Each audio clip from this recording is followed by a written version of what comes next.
नमस्कार दोस्तों, स्वागत है आपका एग्रोनॉमी के एक और क्लास में।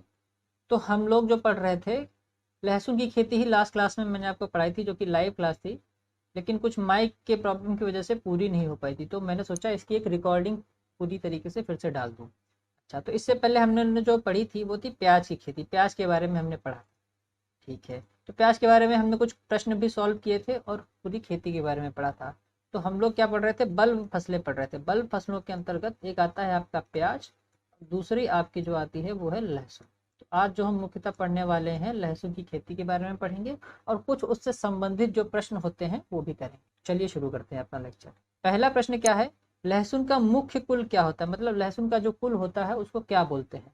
जैसे कि प्याज के कुल के बारे में आप जानते होंगे, प्याज का जो कुल होता है वो लिलिएसी होता है, आपने सुना होगा और मैंने लास्ट क्लास के अंतर्गत पढ़ाया भी था। लिलिएसी होता है या फिर इसका एक दूसरा नाम और होता है। अच्छा, पहले इसके बारे में देख लेते हैं। लहसुन का जो कुल होता है वो एमेरिलिडेसी होता है। तो इसमें तीसरा वाला ऑप्शन बिल्कुल आपका सही हो जाएगा।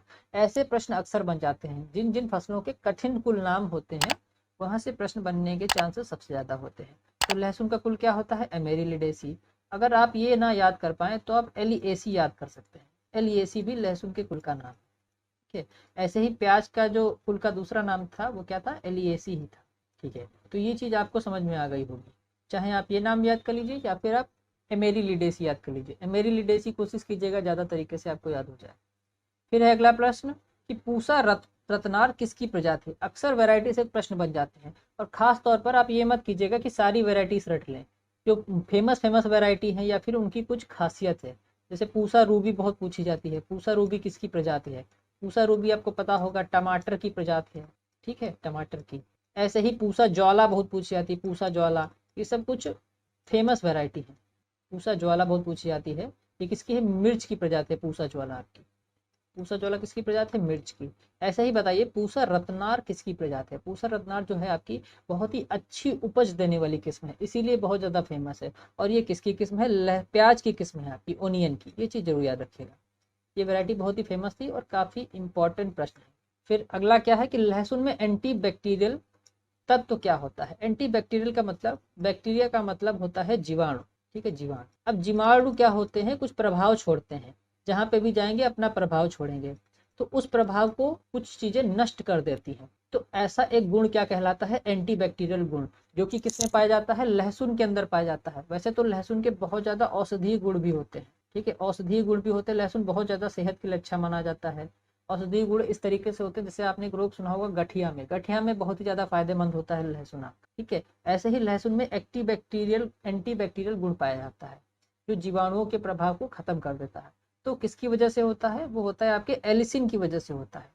और फिर आपने सुना देखा होगा, मतलब स्मेल करके पता किया होगा कि लहसुन में एक प्रकार की अजीब तरीके की गंध आती है, स्मेल आती है एक अलग तरीके की। आप दूर से ही जान जाएंगे कि यहाँ पे लहसुन रखा हुआ है।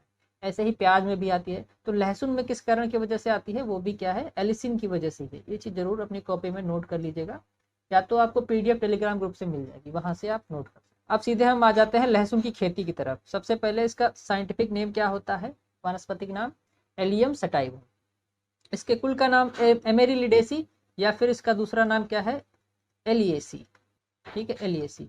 और बात करें इसमें गुणसूत्रों की संख्या कितनी होती है, 2n बराबर 16, 16 गुणसूत्र पाए जाते हैं। चाहे प्याज की बात कर लीजिए या फिर लहसुन, दोनों में गुणसूत्रों की संख्या समान होती है, ठीक है। कितनी होती है, 16। फिर इसकी अगर उत्पत्ति स्थान की बात करें, ओरिजिन प्लेस, तो मध्य एशिया। प्याज का भी यही है और लहसुन का भी यही है। बहुत ज्यादा समानताएं पाई जाती हैं। प्याज में जो कीट पतंग लगते हैं या फिर जो भी रोग लगते हैं वो सब लहसुन में भी लगते हैं, ठीक है। ये चीज जरूर याद रखिएगा। लहसुन जो होता है वो मुख्यतः आपका दो प्रकार का होता है। आपने सब्जी मंडियों वगैरह में भी देखा होगा, मार्केट में, या फिर आपके यहाँ अपने खेत में भी देखा हो। एक होता है लाल रंग का, आप यहाँ पे फोटो भी देख सकते हैं, इस तरीके का कुछ होता है। और एक होता है सफेद रंग का। तो खाने में कौन सा प्रयोग किया जाता है, जाहिर सी बात है सफेद वाला खाने में प्रयोग किया जाता है। तो ये दो तरीके के लहसुन होते हैं, इसकी जानकारी आपको होना जरूरी है, ठीक है, खाने में प्रयोग किया जाता है इसका। अच्छा, अब बात कर लेते हैं जलवायु की, कैसी प्रकार की जलवायु चाहिए और किस प्रकार की मृदा में बहुत अच्छे से लहसुन की फसल उगाई जा सकती है। तो मुख्यतः जो आपकी लहसुन की फसल है वो शरद ऋतु की फसल है, मतलब ठंडी जलवायु चाहिए इसको, ठीक है, शरद ऋतु की फसल है। और सबसे बड़ी बात जो है इसकी कि पाला बहुत ही आराम से सहन कर सकती है। इसमें अगर पाला पड़ता है तो ज्यादा प्रभाव नहीं होगा पाला का आपकी फसल पे, ठीक है। पाला सहन करने की क्षमता होती है इसके अंदर। ठीक है, ये चीज़ जरूर याद रखिएगा। यहाँ से प्रश्न अक्सर बन जाता है कि बताइए निम्नलिखित में से किस फसल में पाला सहन करने की क्षमता बहुत अधिक होती है। तो लहसुन एक ऐसी फसल है जिसमें वो बड़े आराम से पाला को सह सकती है। फिर बात करें मृदा, कैसी मृदा बहुत ही अच्छी होती है लहसुन के लिए, तो वहीं आपकी दोमट या फिर बलुई दोमट। ज़्यादातर जो फसलों को बहुत अच्छी लगती है दोमट या फिर बलुई दोमट मृदा। अच्छा, ये तो हो गए आपके मेन जो भी इंट्रोडक्शन होता है लहसुन की खेती का। अब आ जाते हैं इनकी किस्मों के बारे में। कुछ होती हैं देसी किस्में जो अपने भारत में उगाई जाती हैं, कुछ हैं विदेशी किस्में जो भारत में भी उगाई जा सकती हैं लेकिन ज़्यादातर विदेशों में ही उगाई जाती हैं, विदेशों से लाई गई हैं जो कोई। ठीक है। अच्छा, जैसे कि इसमें बहुत ज़्यादा महत्वपूर्ण है मैदानी मदुरई, काफ़ी फेमस वैरायटी है, नासिक लहसुन। ठीक है। फिर आखिरी की ये जो दोनों वैरायटी हैं या किस्में हैं, एग्री फाउंड पार्वती और एग्री फाउंड वाइट। प्याज की खेती जब मैं आपको पढ़ा रहा था उसमें मैंने आपको दो वैरायटी के नाम बताए थे, एग्री फाउंड डार्क रेड, ठीक है, डार्क रेड, और दूसरी बताई थी मैंने आपको एग्री फाउंड लाइट रेड। ठीक है, ये दो किस्मों के नाम मैंने आपको बताए। तो वो किसके थे? प्याज के थे। ऐसे ही मिलती जुलती एक किस्म किसकी है? आपकी लहसुन की किस्म है, एग्री फाउंड वाइट। तो आपको याद करने का तरीका ये है कि लहसुन किस रंग का होता है? सफ़ेद रंग का होता है, और सफ़ेद को इंग्लिश में ही क्या बोलते हैं? वाइट बोलते हैं। तो अगर एग्री फाउंड वाइट कहीं पे भी लिखा मिल जाए आपको तो आपको यही बताना है कि ये किसकी किस्म है? लहसुन की किस्म है। और जहाँ पे भी रेड लिखा मिल जाए वो प्याज की किस्म है, क्योंकि जो आपका प्याज होता है लाल रंग का ही होता है। ऐसे ही विदेशी किस्में होती हैं, Italian, creole, elephant, California, early वेमलेट। इस तरीके की कुछ मुख्य मुख्य किस्में आपको याद कर लेनी है, ज़्यादा कुछ डिटेल में मत जाइएगा। फिर आ जाते हैं बीज एवं बुवाई पे। अच्छा, तो बीज दर कितना चाहिए पहले तो ये देखिए, लहसुन की खेती के लिए बीज दर कितना चाहिए। लहसुन में जो हम असल में जो बोते हैं उसको हम पुत्तियां बोलते हैं, लहसुन की पुत्तियों को बोते हैं। ठीक है, पुत्तियां। और इसकी इंग्लिश में जो नाम बहुत पूछा जाता है कि इनको इंग्लिश में क्या कहते हैं? क्लोव्स बोलते हैं। तो बुवाई के लिए जो हम चीज़ का प्रयोग करते हैं वो होती हैं पुत्तियां लहसुन। ठीक है। फिर पुत्तियां बड़े गांठ वाली भी हो सकती हैं, छोटे भी हो सकती हैं। तो अगर हम छोटी गांठों का प्रयोग कर रहे हैं या तो हम बड़ी गांठों का प्रयोग कर रहे हैं। जब हम छोटी गांठों का प्रयोग करेंगे तो बीज दर हमारी कितनी होती है? 400 से 500 किग्रा प्रति हेक्टेयर की दर से बीज दर होती है हमारी। ठीक है, प्रति हेक्टेयर की दर से हम पुत्तियों की बुवाई कर देते हैं जब हम छोटी गांठ का प्रयोग कर रहे होते हैं। जब हम बड़ी गांठ का प्रयोग करेंगे तो कितनी बीज दर लगेगी? 600 से 700 की बड़ी है इसीलिए ज़्यादा मात्रा बढ़ जाती है इसकी। ठीक है, किग्रा। अच्छा, बीज दर हमने पढ़ ली। अब बात कर लेते हैं कि हम किस समय पे बुवाई करेंगे, बुवाई का समय। ठीक है, अगर समय की बात करें तो पहाड़ी जो क्षेत्र होता है हमारा, पहाड़ी इलाका, बहुत ज़्यादा वहाँ पे लहसुन नहीं होता, लेकिन क्योंकि शरद ऋतु की फसल है तो पहाड़ी में जो बुवाई करते हैं वो करते हैं मार्च अप्रैल के समय पे। ठीक है, मार्च अप्रैल। और वहीं जो सामान्यतः हम जो मैदानी इलाका है वहाँ पे जो खेती करी जाती है वो सितंबर अक्टूबर में मुख्यतः है। ठीक है, सितंबर अक्टूबर में। और ज़्यादा डिटेल में अगर आपसे पूछे तो सितंबर के तीसरे सप्ताह से अक्टूबर के पहले सप्ताह तक। ठीक है, ये चीज़ याद रखिएगा, अक्टूबर के पहले सप्ताह तक। अच्छा, तो ये चीज़ें हो गई आपकी बुवाई की समय और बीज दर कितनी लगती है।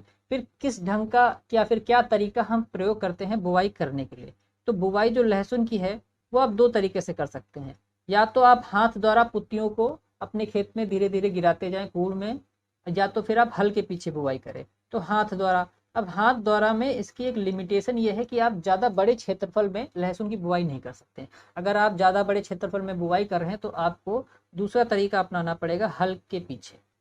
हल के पीछे, हल के पीछे क्या करते हैं? सबसे पहले देखिए, हम इसमें देसी हल का प्रयोग करते हैं। देसी हल का प्रयोग करते हैं और फिर हम बना लेते हैं कूड़। जो हम कूड़ बनाते हैं 15 सेंटीमीटर का कूड़ होता है। ठीक है, 15 सेंटीमीटर का कूड़ होता है और इन कूड़ में हम पुत्तियों को गिराते हुए जाते हैं। पुत्तियां मतलब क्लोव्स, क्लोव्स को 7 से 8 सेंटीमीटर की दूरी पर पुत्तियों को गिराते चले जाते हैं। इस तरीके से हम क्या करते हैं? लहसुन की बुवाई करते हैं। तो मुख्य जो आपका तरीका है हल के पीछे वाला प्रयोग किया जाता है ज़्यादा क्षेत्रफल पे जब आपको लहसुन की बुवाई करनी होती है, बड़े क्षेत्रफल पे।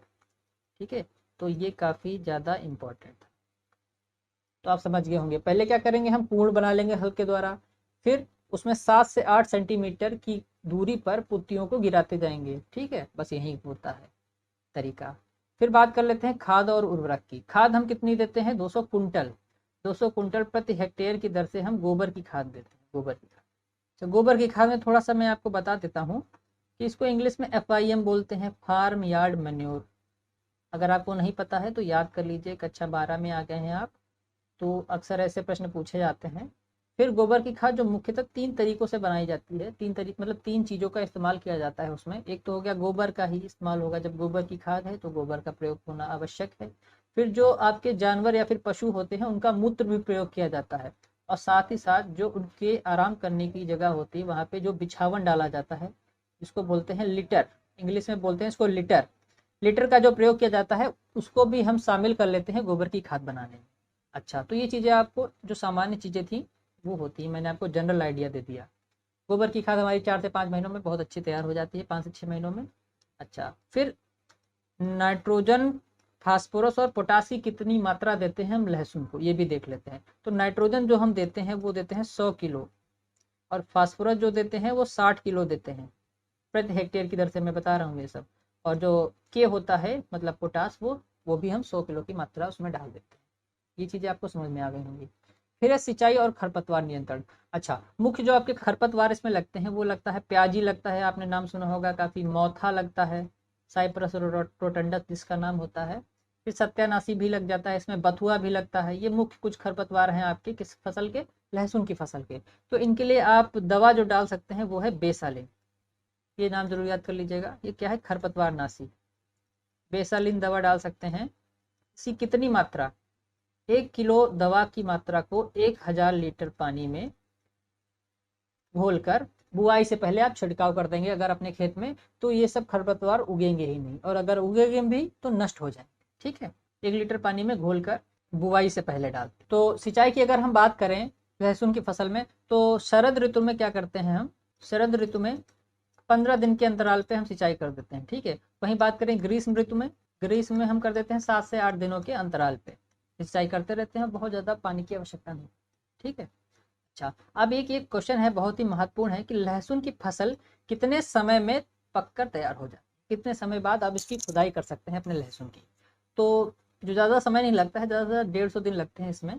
तो 5 से 6 माह में आपकी लहसुन की फसल बहुत ही अच्छी तैयार हो जाती है, ये चीज़ जरूर याद रखिएगा। अच्छा, बात आ गई है अब खुदाई की। अच्छा, तो खुदाई खुदाई कब करते हैं हम, जब पत्तियां क्या करती हैं, पीली हल्की से होने लगती हैं और भूरी होने लगती हैं। जब पत्तियों का रंग कैसा हो जाता है, पीला तथा भूरा हो जाए, ऊपर से सूखने लगे, तब समझ लीजिए कि आपकी लहसुन की फसल एकदम तैयार हो गई है, खुदाई योग्य हो गई है। फिर अब या तो आप खुरपी से खो सकते हैं या तो हाथों द्वारा उनको उखाड़ सकते हैं। तो करते ऐसा है हम कि 4-5 पुत्तियों को, 4-5 गांठों को एक साथ उखाड़ लेते हैं, और उनको जैसे आप यहाँ पे फोटो में देख पा रहे होंगे एक बंडल जैसा बना देते हैं, उनका एक गुच्छा जैसा बना देते हैं। इस तरीके से हम इसकी खुदाई करते हैं। वहीं बात करें अगर उपज की, तो 90 से 150 कुंटल उपज होती है प्रति हेक्टेयर में। ये चीज़ जरूर याद रखिएगा। ठीक है, ये मुख्य पॉइंट था इसका। अब हमारी खुदाई हो चुकी है, तो अब हम इसका भंडारण भी करेंगे। भंडारण के लिए क्या करते हैं, ऐसे कमरे में रखते हैं जहाँ पे क्या होता है, ज़्यादा प्रकाश ना आए और हवा की समुचित व्यवस्था हो। ठीक है, पहले क्या करते हैं, गुच्छों को थोड़ा सुखा लेते हैं, 2 से 3 दिन तक छाया में सुखा देते हैं। प्रकाश से बचाना है आपको कुल मिला के। ठीक है, ऐसी जगह पे रखते हैं जहाँ पे बहुत ज़्यादा प्रकाश ना पहुँचे। फिर जब अगर इसका भंडारण करेंगे, भंडारण ज़्यादातर सब्जियों का क्या करते हैं हम लोग, शीत गृह में करते हैं, शीत गृह, कोल्ड स्टोरेज जिसको हम बोलते हैं, कोल्ड स्टोरेज। ठीक है, वहाँ पे इसको 0 डिग्री सेंटीग्रेड तापमान से लेकर 2 डिग्री सेंटीग्रेड तापमान तक आप रख सकते हैं। और अपेक्षित आर्द्रता की बात करें तो 60% अपेक्षित आर्द्रता बहुत ही अच्छी मानी जाती है इसके भंडारण। तो उम्मीद करता हूँ कि आपको लहसुन की खेती बहुत अच्छे से समझ में आई होगी। आपकी यहाँ पे प्याज और लहसुन दोनों की खेती समाप्त हो जाती है, तो इन दोनों से संबंधित बहुत ज़्यादा क्वेश्चन बनते हैं, तो उसके ऊपर मैं एक अलग से लाइव क्लास ले लूँगा या तो आपको वीडियो दे दूँगा। सारे क्वेश्चन एक ही में मैं करा दूँगा। Thank you.